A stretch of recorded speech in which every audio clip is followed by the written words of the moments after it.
Step 3. Crafting a content calendar. Now let's talk about how you're going to stay consistent, because consistency is key to building a presence on social media. And the best way to stay consistent? A content calendar. Think of a content calendar as your blueprint.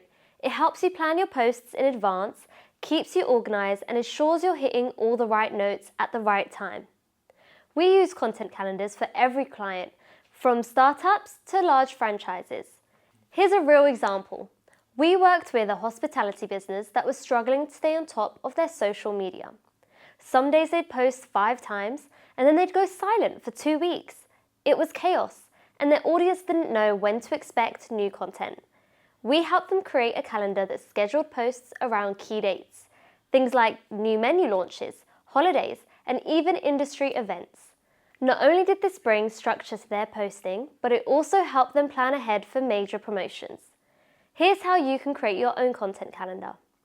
Start with important dates. Plan your posts around key events, product launches, holidays, or sales. This gives your content a foundation. Mix up your content types. Don't just post the same thing over and over again. Include a mix of content: educational, entertaining, and promotional. A good rule is the 80-20. 80% of your content should provide value, and only 20% should be promotional. Use scheduling tools. Platforms like Hootsuite, Buffer, or Later can help you plan and schedule your content in advance, so you're not scrambling every day to come up with something new.